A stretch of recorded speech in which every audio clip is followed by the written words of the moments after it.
Marcus Chen had seen enough alien species in his 5 years as a diplomatic attaché to know when they were trying to intimidate him. The towering Zephyrians with their crystalline exoskeletons, the slithering Vorthok with their multiple heads, and now these new arrivals, the Krextal, seemed to think that bigger meant more frightening. The meeting room aboard the neutral station felt smaller with the massive alien delegation taking up most of the space. Ambassador Krixtoth, the lead Krextal representative, stood nearly 9 feet tall, with reptilian features that reminded Marcus of the dinosaurs from Earth's ancient past. His scaled hide was a deep emerald green, and his eyes glowed with an amber intensity that suggested predatory instincts lay just beneath the surface of diplomacy. "Human," Crixith began, his voice a low rumble that seemed to vibrate through the metal floor. "Your species has a reputation for being ... soft, weak. We have studied your biology, your culture, your entertainment. You are prey animals who have simply learned to use tools." Marcus maintained his calm expression, though internally he was already calculating responses. The Krextal had requested this meeting to discuss trade agreements for rare minerals from the Outer Rim systems. What they were really doing was testing humanity's resolve before negotiations even began. "We appreciate your thorough research," Marcus replied evenly, adjusting his simple black suit jacket, 5'10", with an average build and graying temples. He looked exactly like what he was, a middle-aged human bureaucrat. Nothing threatening about him at all. The other members of the Krextal delegation shifted restlessly behind their ambassador. They were smaller than Crixith, but no less imposing, with similar reptilian features and the same predatory gleam in their eyes. Marcus counted 7 of them total, each one capable of tearing him apart with their bare claws if they chose to. "Research." "Yes," Crixith continued, beginning to pace the room with measured steps that made his claws click against the metal flooring. "We have examined your military capabilities, your physical limitations, your psychological weaknesses, but most interesting of all, we have studied your fiction." Marcus raised an eyebrow. This was an unexpected direction. "Our fiction, indeed. Your species seems obsessed with creating imaginary threats to frighten yourselves. Monsters, demons, creatures from other worlds." Crixoth paused in his pacing, turning to face Marcus directly. "We find this ... curious. Why do prey animals seek to terrorize themselves?" The other Krextal made sounds that Marcus interpreted as their version of laughter. It was a harsh, grating noise that sounded like metal scraping against stone. "Perhaps," Marcus said carefully. "You might elaborate on your point." Crix's lips pulled back in what might have been a smile, revealing rows of sharp teeth designed for tearing meat. "We have selected one of your fictional creatures that we find particularly ... amusing. A creature you call Predator, an alien hunter that supposedly stalks your warriors for sport." Marcus felt a flicker of recognition. The Predator films had been popular on Earth for decades, featuring an alien species that hunted humans as the ultimate prey. The irony of the current situation wasn't lost on him. "We have studied this fictional hunter extensively," Crixoth continued. "Its technology, its methods, its appearance. Your species seems to find it terrifying, so we thought, why not show you what a real predator looks like?" The ambassador gestured to one of his subordinates, who activated a holographic projector. In the center of the room, the air shimmered, and suddenly a 3-dimensional image materialized, a perfect recreation of the movie Predator, complete with its biomask, shoulder-mounted plasma cannon, and distinctive dreadlock-like appendages. Krextal delegation watched Marcus's reaction carefully, clearly expecting fear, surprise, or at least discomfort. They'd obviously put considerable effort into this psychological warfare tactic, believing that confronting him with one of humanity's fictional monsters would give them a significant advantage in negotiations. Marcus studied the hologram for a long moment, his expression thoughtful. The recreation was remarkably detailed, down to the clicking sounds the creature made and the way its biomask's eye lenses glowed red. Someone had clearly spent a lot of time getting every detail right. Finally, he looked up at Crixith with what could only be described as mild amusement. "That's quite impressive work. Your technical team did an excellent job with the details." The ambassador's confident expression faltered slightly. You recognize this creature, of course. From one of our movies, though I have to say the real ones don't look exactly like this. Marcus gestured casually at the hologram. The movie version was designed to look scary for audiences, you understand. Entertainment purposes. The room fell silent, except for the low hum of the station's life support systems. The Krekstal delegation exchanged uncertain glances, clearly not getting the reaction they had expected. The real ones? Kriksov's voice had lost some of its intimidating rumble, replaced by what sounded like genuine confusion. Marcus pulled out his personal communicator. It's a small device that looked unremarkable compared to the advanced holographic technology the Krekstal had just displayed. Would you like me to call one? I mean, if you're really interested in meeting a predator, I could arrange an introduction. There's actually one stationed not too far from here. The silence in the room became almost deafening. Marcus could see the Krekstal processing this information, their confident demeanor beginning to crack as they realized their intimidation tactic had not only failed but had potentially backfired in a way they hadn't anticipated. You're saying these creatures actually exist? One of the smaller Krekstal finally asked, his voice barely above a whisper. Marcus looked genuinely surprised. Oh yes, they're quite real. It's different from the movie version, obviously. But real nonetheless. They're actually part of the Galactic Council now, same as us. It took a while to work out the diplomatic arrangements, what with their hunting traditions and all, but we managed it. He paused, studying the increasingly uncomfortable alien delegation. I take it this wasn't covered in your research? The transformation in the Krekstal delegation was immediate and unmistakable. Ambassador Kriksath's imposing posture had shifted from predatory confidence to barely concealed anxiety.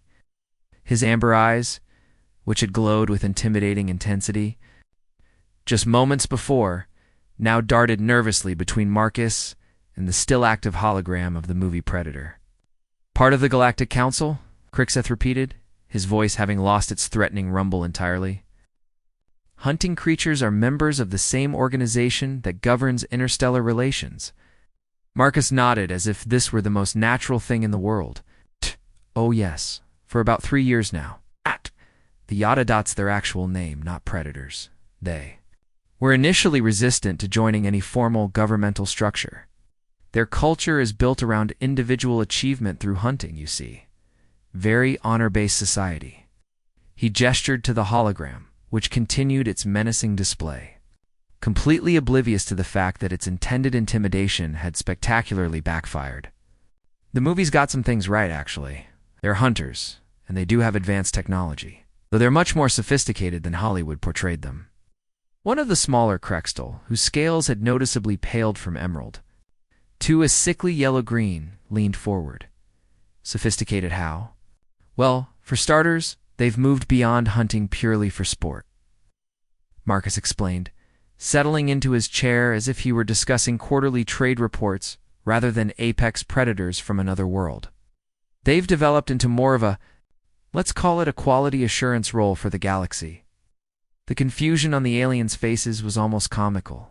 Kriksov's head tilted to one side, a gesture that might have been intimidating when he was 9 feet of confident reptilian muscle, but now just looked like a confused dog trying to understand a complex command. Quality assurance, he asked? Of them, as the galaxy's immune system, Marcus continued, warming to his topic. When a species becomes too aggressive, starts threatening other civilizations, develops weapons that could destabilize entire systems, well, that's when the Yatia get called in. They assess the threat level, and if necessary, take corrective action. The temperature in the room seemed to drop several degrees, though Marcus knew that was probably just his imagination. The Krekstal delegation had gone very, very still. Corrective action, Kriksath said slowly, as if testing each word for hidden meanings. Usually diplomatic at first, Marcus assured them, though his tone suggested this wasn't always the case. The Yatia prefer to avoid unnecessary conflict. They're not mindless killers, despite what the movie suggested. They're highly intelligent, deeply honorable, and they take their responsibilities to the galactic community very seriously. He paused, pretending to consider something, though I should mention, they do have very strong opinions about species. that try to intimidate or threaten other council members. They see it as, what's the term they use? Ah, yes. Dishonorable conduct unbecoming of sentient beings. The silence that followed was so complete that Marcus could hear the subtle variations in the station's air circulation system. The Krextall delegates were now openly exchanging worried glances, their earlier predatory confidence having evaporated entirely. But surely, Crixith said, his voice now carrying a distinctly diplomatic tone that hadn't been there before. Surely such measures are reserved for species that pose genuine threats to galactic stability? Marcus tilted his head thoughtfully. Well, that depends on how you define genuine threats. The Yatia have a fairly comprehensive threat assessment protocol. They consider factors like military aggression, territorial expansion, treatment of other species, diplomatic behavior. Trailed off, letting the implications hang in the air like a sword over the delegates' heads. For instance, he continued conversationally, attempting to psychologically intimidate representatives of other species during what should be peaceful trade negotiations that could potentially be seen as problematic behavior. Allogram Of the movie Predator chose that exact moment to let out one of its characteristic clicking sounds. Marcus swore he saw two of the Krextall flinch. Of course, Marcus added quickly, I'm sure that's not what's happening here. This is clearly just a cultural exchange, sharing fictional entertainment between species. It's very thoughtful, actually. Ambassador Crixith, his throat moved in what might have been a nervous swallow. Yes, of course. Cultural exchange? We were simply demonstrating our knowledge of human entertainment media. Absolutely, Marcus agreed. And very impressive it is, too. Though I have to say, if you're interested in accuracy, you might want to study some of the more recent documentaries about Yatia culture rather than the old action movies. Much more informative. The word documentaries hit the Krextall delegation like a physical blow. If there were documentaries about these creatures, that meant they weren't just real, they were well documented, studied, and presumably easily contactable. Documentaries, one of the smaller delegates whispered, the word coming out like a prayer or a curse. Oh yes, quite a few actually. The Yatia were initially Kamarsh shy, but they've warmed up to the idea of educational outreach. They believe it helps other species understand their role in maintaining galactic peace. Marcus smiled benignly. I could share the catalog with you if you're interested. Some fascinating insights into their hunting techniques, their honor code, their methods of threat assessment. By now, the Krextall delegation looked like they were reconsidering every life choice that had led them to this moment. Their imposing physical presence hadn't diminished. They were still massive, scaled, predatory-looking beings, but their psychological advantage had not only disappeared, it had completely reversed. That's very generous of you, Crixith. Managed, though he sounded like he was being generous when he said it. Marcus checked his chronometer. Actually, we should probably get started on those trade negotiations soon. I imagine you're eager to conclude our business and move on to your next appointment. The implications were clear. The sooner they finished here, the sooner they could get away from the vicinity of any potential Yatia presence. Yes, Crixith agreed with obvious relief. Trade negotiations. That's why we're here, to discuss. Mutually beneficial economic partnerships. The transformation was complete. The intimidating predator aliens who had entered the room planning to cow the weak human into submission were now eager to complete their business as quickly and amicably as possible. The trade negotiations that followed were unlike any Marcus had experienced in his diplomatic career. What should have been hours of careful back and forth, with the Krextall using their physical intimidation and superior numbers to pressure him into unfavorable terms, instead became a series of increasingly generous offers from aliens who seemed desperate to conclude their business as quickly as possible. The mining rights to the Kepler 442 system, Ambassador Crixith was saying, his massive claws tapping nervously against the conference table's surface. Surely humanity would accept a 70-30 split in their favor. Marcus blinked. Kepler 442 system contained some of the richest rare earth mineral deposits in the outer rim. Earth's initial survey had suggested they'd be lucky to negotiate for a 40-60 split. With the smaller portion going to humanity, 70-30 in their favor was beyond optimistic. It was practically theft. That's quite generous, Marcus said carefully. Are you certain your government will approve such terms? The question seemed to increase Krex's anxiety rather than reassure him. The Krextile Council values diplomatic efficiency, quick resolution of negotiations, avoiding prolonged complications. One of the smaller delegates leaned over and whispered something in their ambassador's ear. Marcus caught fragments of it, something about threat assessments and honor codes, and had to suppress a smile. Of course, Marcus continued, I should probably run these terms past our military attach. He's Yatia, you know. It's very thorough. When it comes to reviewing agreements that might affect human interests, the effect was immediate. Krixoth's scales actually seemed to lose their luster, fading from bright emerald to a dull, stressed olive color. A Yatia military attach? Oh yes, Commander Thwyker. Lovely fellow, once you get to know him. Very professional. He has this saying about agreements that seem too good to be true. Marcus paused, pretending to remember. Something about suspicious generosity being a hunter's first warning of an ambush. Though I'm sure that doesn't apply here. The Krextall delegation was now openly whispering among themselves in their own language. Marcus couldn't understand the words, but the tone was unmistakably panicked. Several of them kept glancing at the hologram, which was still displaying the movie Predator in all its fictional glory. Perhaps, Crixith said, his voice strained, perhaps we should discuss the defensive technology sharing clauses? This was another surprise. The Krexto were known for jealously guarding their technological advantages, particularly their advanced shield generators and energy weapons. The fact that they were volunteering to share defensive technology was unprecedented. We would be willing to provide complete technical specifications for our barrier shield systems, Crixith continued, in exchange for ... for assurances that this negotiation will be viewed favorably by all relevant parties. The phrase relevant parties was doing a lot of heavy lifting in that sentence, Marcus noted. They weren't just worried about human approval anymore, they were worried about approval from humanity's allies. That's remarkably generous, Marcus said. Though I should mention, the Yatia have their own rather advanced shielding technology. Personal cloaking devices, energy barriers, adaptive camouflage systems. They might find the technical specifications interesting from an academic standpoint. More whispering. More scale color changes. Marcus was starting to feel almost guilty about the psychological pressure he was inadvertently applying.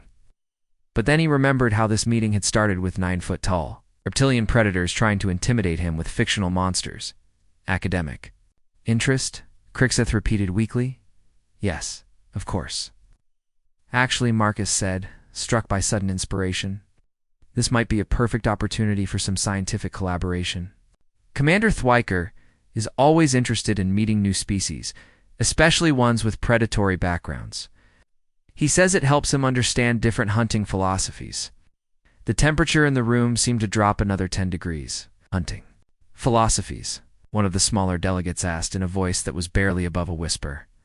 Oh, it's fascinating stuff, Marcus continued enthusiastically. The Yatia believe that you can understand a species' entire worldview by studying how they approach conflict, their hunting methods, their territorial behaviors, their intimidation tactics. He paused meaningfully. He's particularly interested in species that use psychological warfare. Ambassador Crixoth was now visibly sweating despite his reptilian physiology. Small beads of moisture had appeared along his scaled brow, and his breathing had become noticeably faster. Perhaps, he said carefully, perhaps it would be better if we concluded our negotiations without additional parties becoming involved? Are you sure? Marcus asked innocently. I really think you two would get along. You both appreciate the finer points of intimidation tactics, though I suppose his approach is somewhat more ... direct. The hologram of the movie Predator chose that moment to extend its wrist blades with a distinctive metallic sound. The Krextall delegates actually jumped. Very direct, Marcus added unnecessarily. We ... We appreciate the offer, Crixeth managed. But we prefer to keep our negotiations simple, bilateral. Just between our two species. Of course, Marcus agreed. Though I should probably at least mention this meeting in my report to him. Professional courtesy, you understand? He likes to be kept informed about new species that humanity is engaging with diplomatically. The implications hung in the air like a toxic cloud. Not only would the Yatia learn about the Krextel, but They would learn about them in the context of their attempted intimidation tactics. Perhaps, Crixeth said desperately, perhaps there are additional concessions we could make to ensure that any reports paint our interactions in the most favorable light possible. Marcus pretended to consider this. Well, there is the matter of the shipping lanes through the Proxima Centauri corridor. Those have been a point of contention for several months now. Full access, Crixeth said immediately. Unrestricted passage for all human vessels. The tariffs on manufactured goods eliminated completely. The territorial disputes around Wolf 359 resolved in humanity's favor. Marcus was running out of contentious issues to resolve. The Krextall were essentially giving away everything they had originally come here to fight for, all because they thought a real-life version of a movie monster might show up to evaluate their diplomatic conduct. I think, he said finally, these terms might be acceptable to the human delegation. The relief that washed over the Krextall was almost palpable, for the first time since Marcus had mentioned the existence of real predators. Ambassador Crixeth's posture straightened slightly. Excellent, Crixeth said. When can we sign the formal agreements? The formal signing ceremony was scheduled for the following day, giving both delegations time to prepare the paperwork and, in the Krextall's case, to presumably contact their home government to explain why they had just agreed to the most lopsided trade agreement in their species' history. Marcus spent the evening in his quarters aboard the neutral station, reviewing the terms they had negotiated. Even he had to admit it was almost comically favorable to humanity. The Krextall had essentially given away everything of value they had originally intended to bargain with, and thrown in several additional concessions that hadn't even been on the table. His personal communicator chimed with an incoming message. Marcus glanced at the sender and smiled. Commander Thwyker, his supposed Yatia military attach. Of course, there was no Commander Thwyker. There were no Yatia at all, let alone ones working as military attaches for the human diplomatic corps. The message was actually from Captain Sarah Rodriguez of the Earth Defense Force, who was stationed 3 sectors away and had no idea she was supposedly a 7-foot-tall alien hunter. Marcus had been using her name and position as cover for months, though he had never actually claimed she was Yatia.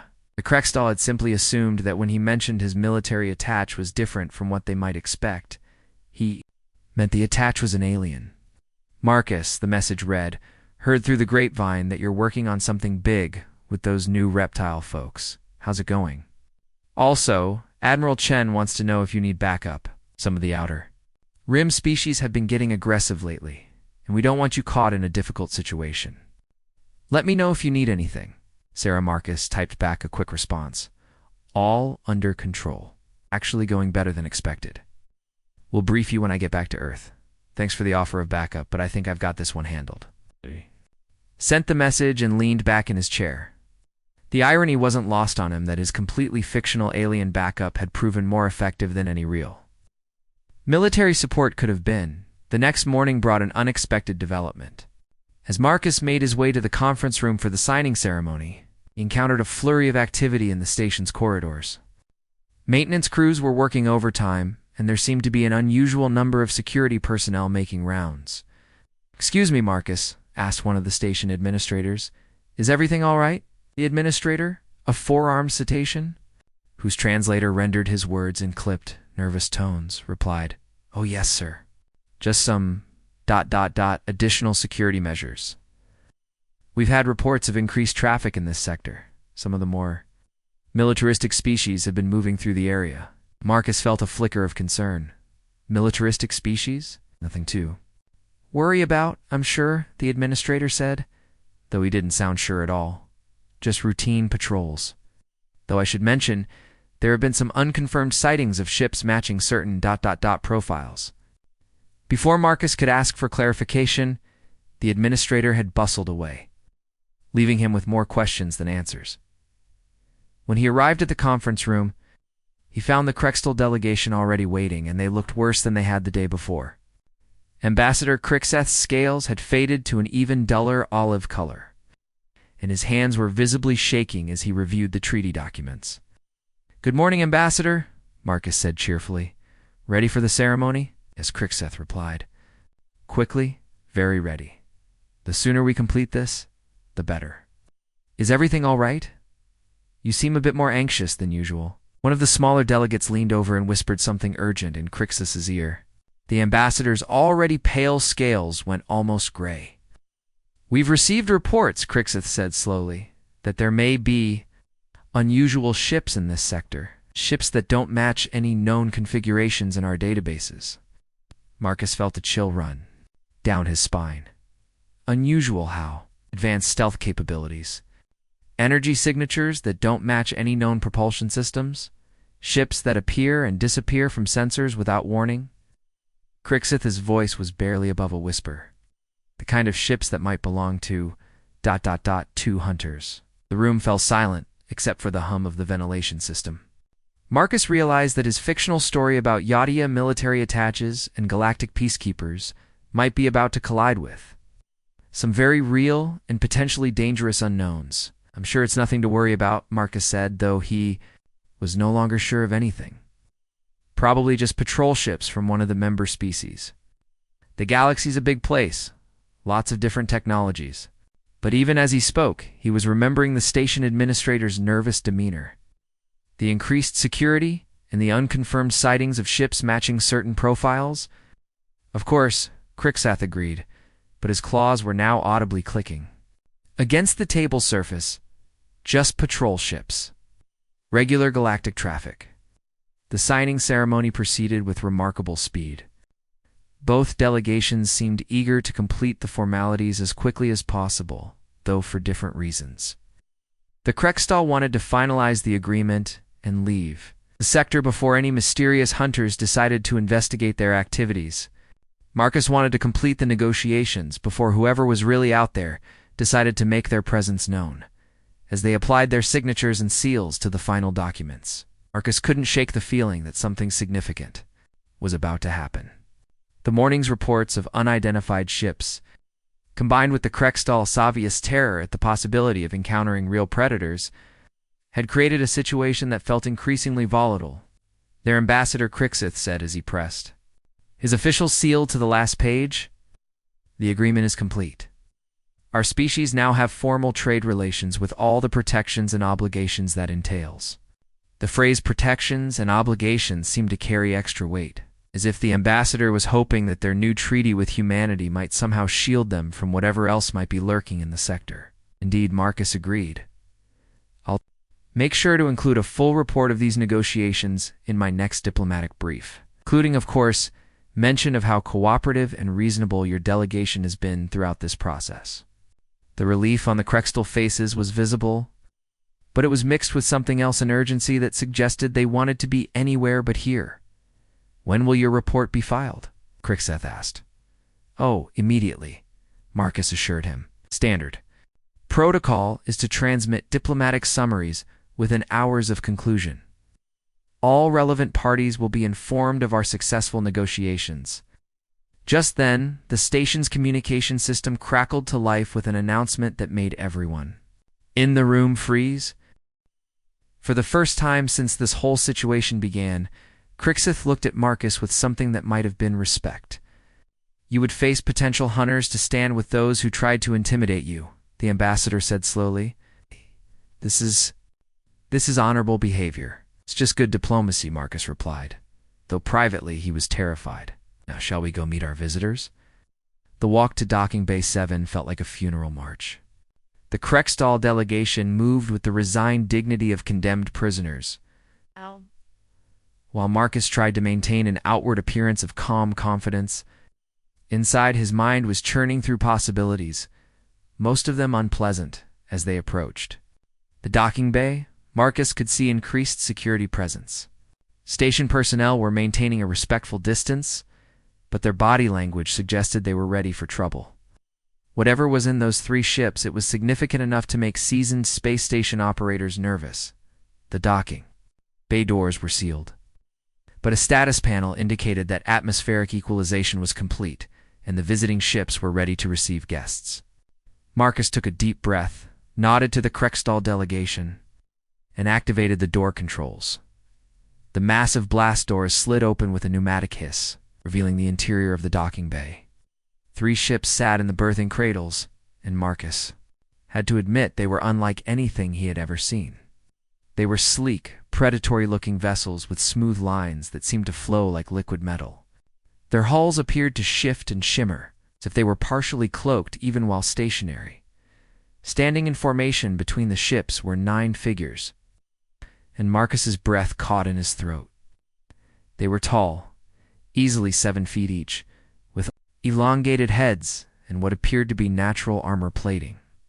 Their faces were partially concealed by biomasks that looked disturbingly similar to the holographic predator the Krextol had displayed the day before, but as Marcus stared at them, he began to notice differences. These beings moved with fluid grace.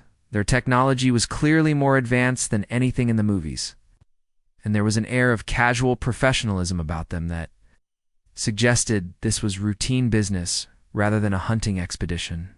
Center figure stepped forward and removed its biomask, revealing features that were indeed reminiscent of the movie Predators, but more refined, more intelligent. When it spoke, its voice was deep and resonant, but there was no menace in it, just crisp professionalism. Diplomatic attached Chen, the figure said in perfectly clear English. I am Commander Thwyker of the Yatia Diplomatic Corps. Marcus felt the universe tilt sideways. Commander Thwyker. The name he had been using as his fictional military attach for months. The name he had told the Krextol belonged to a Yatia working with the human delegation. Behind him, he heard Ambassador Krixath make a sound that was part whimper, part prayer. Commander Marcus managed, his voice surprisingly steady. This is ... unexpected, Thwyker replied, his mandibles clicking in what might have been amusement. We have been monitoring communications in this sector and noticed some interesting references to our species, including several mentions of a Commander Thwyker who apparently works as a human military attach. The Krextol delegation was now making soft keening sounds. Marcus realized they thought they were about to witness the exposure of some massive deception, followed by swift and terrible justice. I can explain that, Marcus said carefully. I'm sure you can, Thwyker replied. But first, we should address the matter that brought us here. He gestured to the Krextol delegation. We understand these beings have been using our cultural imagery for intimidation purposes.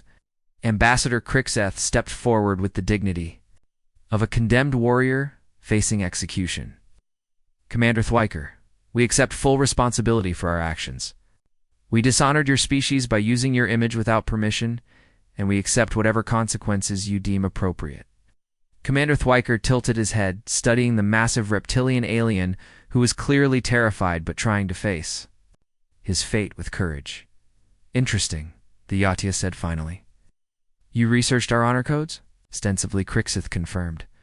After we learned of your existence, we studied everything we could find about your culture, your laws, your traditions. We understand that unauthorized use of a hunter's image is a grave offense. Marcus watched this exchange with growing fascination. The Krextol had managed to research a completely fictional species so thoroughly that they now knew more about Yatia culture than he did. Their terror had driven them to become experts on beings they had never expected to actually encounter. And what did your research tell you about the penalties for such offenses? Thwyker asked, his tone remaining neutral. Death, one of the smaller delegates whispered, or worse. Perpetual hunting until honor is restored through combat or complete defeat. We understand that we have brought shame not only upon ourselves, but potentially upon any species that associates with us, Krixath added.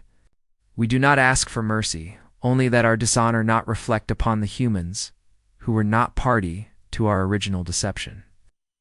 Marcus felt a strange pride in the reptilian aliens who had started this entire mess. Despite their terror, despite their belief that they faced certain doom, they were trying to protect him from the consequences of their actions.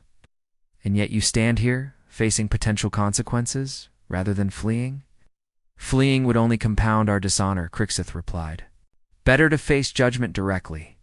The other Yatia had remained silent throughout this exchange, but Marcus noticed they were watching everything with intense interest. Their biomasks made their expressions unreadable, but their body language suggested they were evaluating the Krextol's behavior according to some internal criteria. You speak of honor and dishonor with considerable knowledge, Thwyker observed. Tell me, what else did your research reveal about our culture? Crixeth glanced at his delegation, then straightened to his full imposing height. We learned that the Yatia value courage above all other virtues, that facing a superior opponent with dignity is considered more honorable than defeating a weaker one through deception, that your society respects those who acknowledge their mistakes and face the consequences without excuse or deflection. We also learned, another delegate added quietly, that your species has evolved beyond simple hunting for sport, that you now serve as guardians of galactic stability, protectors of the balance between species. Marcus was impressed despite himself. The Crextiles' panicked research had actually given them a remarkably accurate understanding of what the Yatia appeared to represent in the galactic community. Most interesting, Thwyker said. How do you think we should respond to your cultural appropriation? As the question hung in the air like an executioner's blade, Marcus could see the Crextile delegation steeling themselves for whatever judgment was about to fall. The docking bay fell silent, except for the distant hum of the station systems and the soft clicking sounds the Yatia made when they breathed. We submit to your wisdom, Crixeth replied. We have no right to request specific treatment, only to face whatever consequences our actions have earned. The tension was becoming unbearable. Marcus found himself holding his breath, waiting for whatever would come next. The Yatia delegation remained motionless, their advanced technology and predatory grace making them seem like statues carved from living shadow. Commander. Thwyker made a sound that Marcus gradually realized was laughter. Commander Thwyker's laughter was a deep, rumbling sound that echoed through the docking bay. It wasn't the menacing growl that Crextile had expected, but genuine amusement that seemed to confuse them more than outright aggression would have. Studied our honor codes, Thwyker said, his mandibles clicking with what Marcus was beginning to recognize as the Yatia equivalent of a smile. But you missed some crucial context. Ambassador Crixeth's scales had gone completely gray with stress, Commander. The prohibition against using a hunter's image, Thwyker explained, applies specifically to claiming false achievements, impersonating clan members, or using our likeness to commit actual crimes. What you did was, ... He paused, seeming to search for the right word, ... inadvertently complimentary. The silence that followed was broken only by the hum of the station's life support systems. Marcus could practically hear the Crextile delegation trying to process this information. Complimentary? Crexteth repeated weakly. You chose our image because you believed it represented the ultimate predator, Thwyker continued. It would be intimidating enough to give you psychological advantage in negotiations. From our perspective, this suggests you hold our hunting prowess in very high regard. Marcus was beginning to understand where this was going, and he had to admire the Yacha's diplomatic approach. Furthermore, Thwyker added, your research efforts after learning of our existence show remarkable dedication to understanding alien cultures. This is exactly the kind of behavior we hope to encourage among species new to the galactic community. One of the other Yatia stepped forward, removing her biomask to reveal features similar to Thwyker's but more delicate. I am Sub-Commander Dythan. We have reviewed the recordings of your negotiations, and we must say the outcome was impressive. Marcus felt a chill. You have recordings? Standard diplomatic monitoring protocol, Thwyker explained casually. All formal negotiations involving council species are monitored for quality assurance purposes. It helps us identify potential conflicts before they escalate. Implications hit Marcus like a physical blow.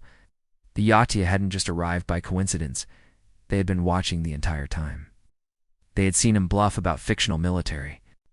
Attaches watched him turn the Crextiles' intimidation tactics against them and observed the resulting negotiation dynamics. So you know, ... double quotes, Marcus began, that there is no Commander Thwyker in the human military attached corps. Thwyker. Finished, of course. That name belongs to me, and I am assigned to the Yatia diplomatic corps, not to human command structure. Ambassador Crixoth made a sound that might have been a death rattle. Then the human was deceiving us about everything. Not everything. Sub-Commander Dythan interjected. His claims about our existence were accurate. descriptions of our honor codes were essentially correct. The statements about our role in maintaining galactic stability were true, if somewhat simplified. But he claimed you were working with humanity, one of the smaller Krekstal delegates said, his voice barely a whisper. We do work with humanity, Thwyker confirmed. As we work with all council species, the human attached simply, loud. You to draw certain conclusions without explicitly correcting them. Marcus was beginning to see the elegant solution that was emerging from this impossible situation. So technically, I never actually lied about anything. Technically correct, Thwyker agreed, though your methodology was ... creative. Creative. Enough, Subcommander Dython added. To turn a potentially explosive negotiation into one of the most favorable trade agreements in recent galactic history, without violence, without actual deception, and without violation of any diplomatic protocols. The Krekstal delegation was looking increasingly confused rather than terrified. Ambassador Kreksth's scales had begun to show flecks of their original emerald color. Are you saying, Krixath asked carefully, that we are not going to be hunted for dishonoring your species? Quite the contrary, Thwyker replied. We would like to offer your species an invitation to join the Galactic Council's diplomatic training program. The reversal was so complete that Marcus wondered if he was hallucinating. Training program. Your species demonstrated remarkable adaptability under pressure, Subcommander Dython explained. When faced with new information, you immediately began researching and adapting your behavior. When confronted with potential consequences, you chose courage over cowardice. These are exactly the qualities we look for in effective diplomats. Plus, Thwyker added with what Marcus was certain was amusement, your initial intimidation display showed considerable creativity. Psychological warfare has its place in negotiations when applied appropriately. Ambassador Krixeth was now looking utterly bewildered. But we failed completely. Our intimidation tactics backfired. We gave away everything we had planned to fight for. And we spent the entire night terrifying ourselves with research about your species. Yes, Thwyker agreed. And in doing so, you demonstrated flexibility, intellectual curiosity, and the wisdom to know when to change tactics. Most importantly, when you thought you had offended potential allies, you chose to face the consequences directly rather than hiding or making excuses. Marcus was beginning to appreciate the sophisticated psychology at work here. The Yatia weren't just resolving the immediate crisis, they were turning it into a teaching moment that would benefit all parties involved. So the trade agreement stands? Marcus asked. Modified slightly, Subcommander Dython replied. Some of the terms were so heavily weighted in humanity's favor that they would have created economic instability in the region. We've prepared amendments that will make the deal more sustainable while still being advantageous to Earth. She handed Marcus a datapad with the revised terms. As he scanned through them, he realized they were still extremely favorable to humanity, just not to the point of being economically ridiculous. And the Krekstal? Marcus asked. Will receive full diplomatic recognition and an invitation to establish formal relations with all council species, Thwyker replied. Along with access to our diplomatic training programs and cultural exchange initiatives, Ambassador Krixeth looked like he was having trouble keeping up with the rapid reversal of fortune. Just like that, we go from facing potential execution to receiving diplomatic recognition, just like that, Thwyker confirmed. Though we do have one request. Marcus felt his stomach tighten, which is, we would like you, attached Chen, to consider a transfer to our joint diplomatic corps. Your creative approach to crisis resolution shows considerable promise. The offer hung in the air like a gift that might explode if handled incorrectly. Marcus looked around at the assembled beings, the relieved Krekstal delegation, the amused Yatia diplomats, and the backdrop of impossible advanced technology that had just turned his career-defining bluff into reality.